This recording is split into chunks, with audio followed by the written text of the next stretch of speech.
Selamat pagi, Shalom, Bapak, Ibu, Saudara, dan anak-anak yang dikasihi Tuhan. Kekuatan dan pertolongan Tuhan kiranya tetap kita temukan dan rasakan dalam kehidupan yang sedang kita tempuh. Nafas pagi hari ini didasarkan dari Filipi pasal keempat, ayat 10 sampai dengan ayat yang ke-13. Sebelum kita bersama menerima kebenarannya, mari kita menyatukan hati di dalam doa. Bapa yang penuh kasih, kami mengucap syukur, anugerah, dan penyertaan-Mu kekal sepanjang kehidupan kami. Dan melalui kasih, pertolongan, sukacita, Engkau memampukan kami Tuhan untuk menemukan arti kehidupan dan memaknainya, sehingga kami boleh berbahagia dan bersukacita di dalamnya. Semua oleh karena Engkau, ya Tuhan Yesus. Oleh karena itu, kami mengucap syukur kepada-Mu. Dan kebenaran firman-Mu yang hendak kami renungkan bersama, kami percaya Tuhan adalah sabda-Mu yang menopang dan memberikan kekuatan dalam segala hal yang kami jalani dalam hidup ini. Berfirmanlah ya Tuhan, supaya melalui kebenaran-Mu itu, kami yang lemah, ataupun kami yang kuat, kami tetap merayakan hidup ini dengan percaya kepada-Mu. Dan mohon ampun ya Tuhan Yesus atas setiap dosa pelanggaran kami, kuduskan layakan kami melalui kasih dan pengampunan-Mu. Di dalam-Mu ya Tuhan Yesus, sang sumber kehidupan dan keselamatan, kami naikkan doa ini dengan syukur, dengan percaya dan berserah. Amin. Bapak, Ibu, Saudara, dan anak-anak yang dikasihi Tuhan, kita akan merenungkan sabdanya dari Filipi pasal keempat ayat 10 sampai dengan ayat yang ke-13. Demikian sabda Tuhan. Terima kasih atas pemberian jemaat. Aku sangat bersukacita dalam Tuhan, bahwa akhirnya pikiranmu dan perasaanmu bertumbuh kembali untuk aku. Memang selalu ada perhatianmu, tetapi tidak ada kesempatan bagimu. Kukatakan ini bukanlah karena kekurangan, sebab aku telah belajar mencukupkan diri dalam segala keadaan. Aku tahu apa itu kekurangan, dan aku tahu apa itu kelimpahan. Dalam segala hal dan dalam segala perkara, tidak ada sesuatu yang merupakan rahasia bagiku, baik dalam hal kenyang maupun dalam hal kelaparan, baik dalam hal kelimpahan maupun dalam hal kekurangan. Segala perkara dapat kutanggung di dalam Dia yang memberi kekuatan kepadaku. Berbahagialah kita yang merenungkan sabdanya, dan berbahagialah kita yang percaya. Haleluya. Amin. Bapak, Ibu, Saudara, dan anak-anak, tema nafas pagi hari ini adalah belajar mencukupkan diri. Saya kebetulan suka dengan olahraga tinju. Kenapa saya suka? Awalnya itu gara-gara mendiang ayah saya sering nonton tayangan pertandingan tinju. Dan kemudian saya mengikuti, akhirnya jadi hobi nonton tinju. Dalam ingatan saya, Mike Tyson, Evander Holyfield, dan lain sebagainya. Menjadi tertarik bukan karena bertukar pukulan, dan bukan karena kemudian melihat bahwa olahraga ini semata-mata, wah, cocok untuk kaum laki-laki. Sekalipun saat ini juga ada petinju-petinju wanita. Dan nampak keras, jantan, dan garang. Tidak demikian. Karena dalam perjalanan waktu, kenapa saya suka atau sering menonton pertandingan tinju? Karena ada hal yang saya dapatkan dan temukan dalam olahraga ini.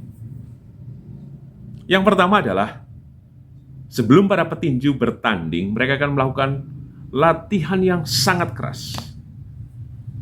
3 bulan sebelumnya mereka akan mempersiapkan dengan baik, termasuk juga mempelajari kelemahan, kelebihan dari calon lawan tinjunya. Tentu di bawah asuhan sang pelatih untuk bisa melihat bagaimana kemudian petinju akan menghadapi lawannya.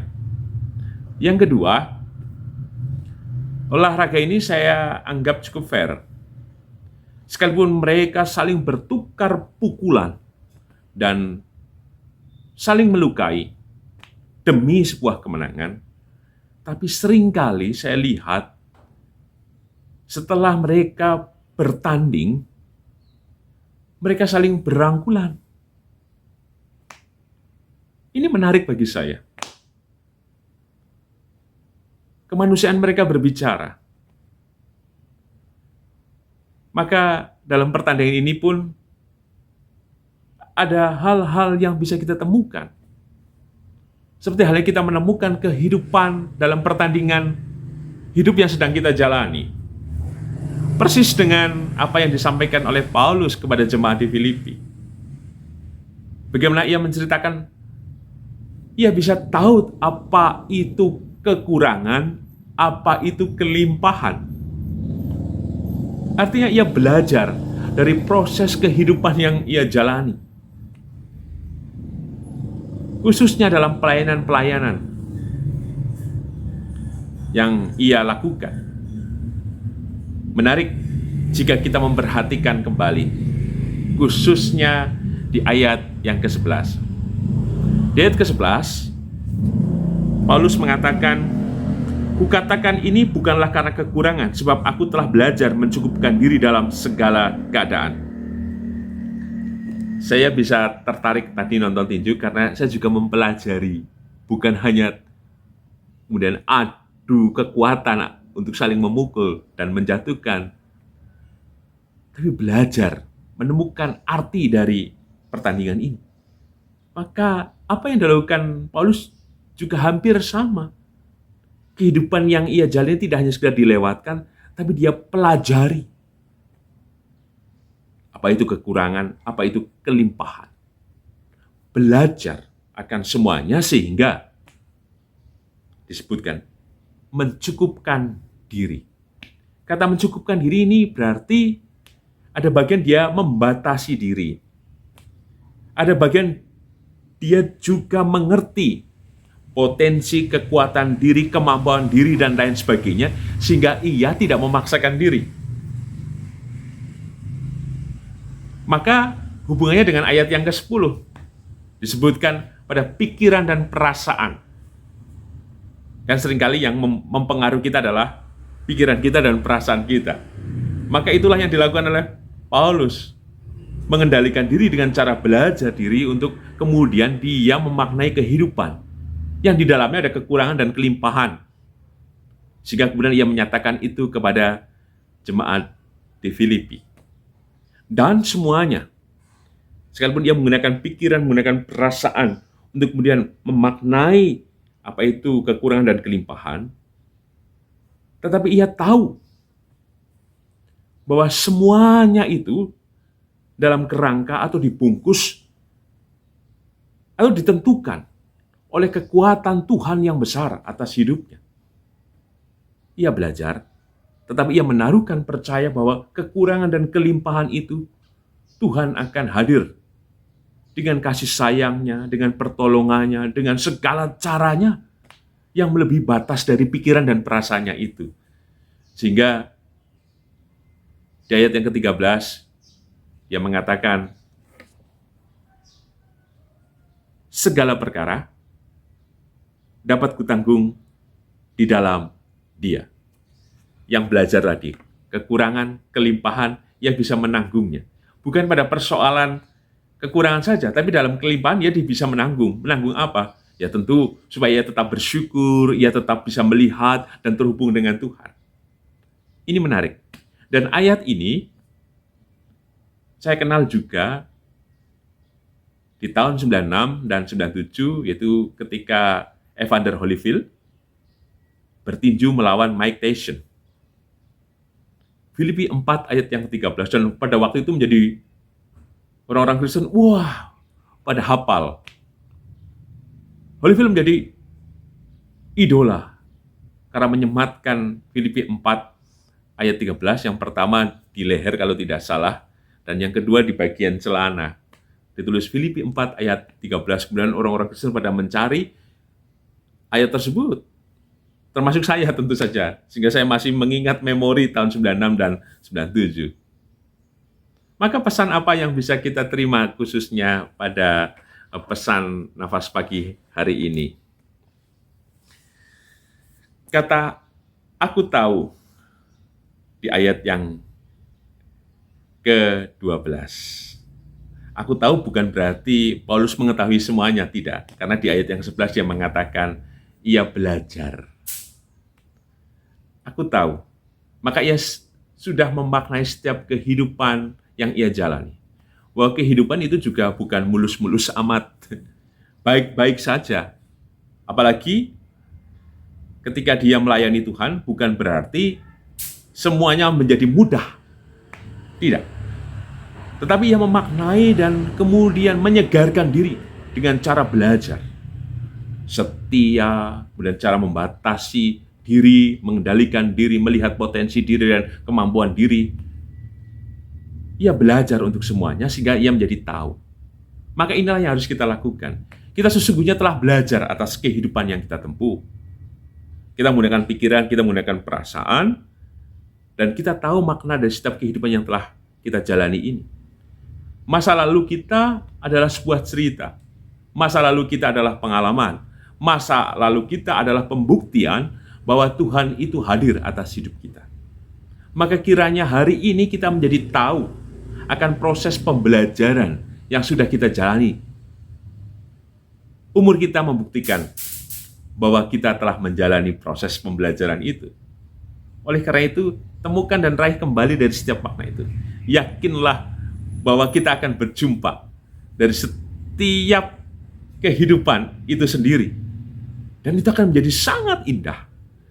Aku tahu apa itu kekurangan, aku tahu apa itu kelimpahan. Sehingga ketika kita memaknai apa yang telah terjadi, kita menjadi tahu, oh seperti itu toh, oh seperti ini toh, dan kita bisa mengantisipasinya. Dengan belajar menjadi tahu, sehingga kita bisa memotret kehidupan yang ke depan yang kita jalani. Kalau kekurangan, kita harus melakukan seperti apa? Dalam saat kelimpahan, kita harus kemudian mengupayakan apa? Yang kedua, menarik ketika Paulus mengatakan dalam segala hal dapat kutanggung. Ini menunjukkan cara bagaimana Paulus tidak hanya mengupayakan menurut kekuatan kemampuan dirinya,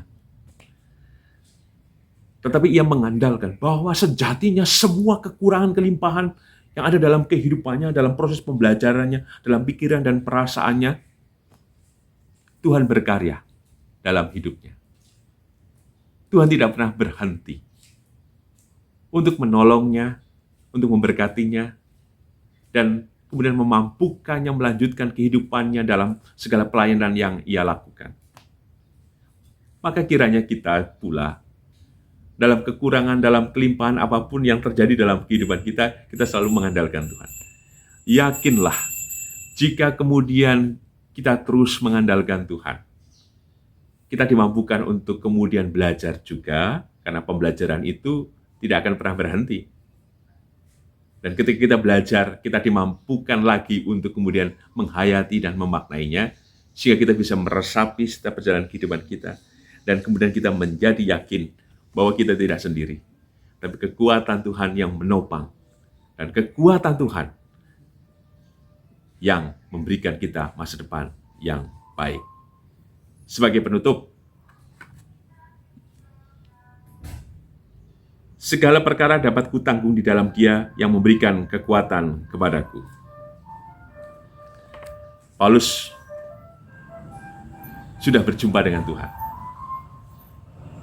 Semuanya terjadi karena kehendak Tuhan.